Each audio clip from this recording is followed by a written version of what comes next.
Hi guys आओ प्रशांत कांबळे इकडे या। हमारी स्कॉर्पियो वहाँ पर खड़ी है और हम स्कॉर्पियो के पास जाएंगे। पैदल जाते हुए टेकड़ी पर आ गए हम। चलो। और आगे यहाँ पर जंगल है भाई लोग।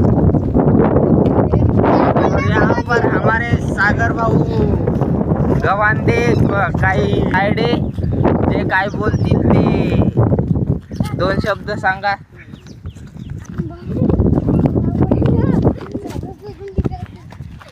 आरामशीर घ्या।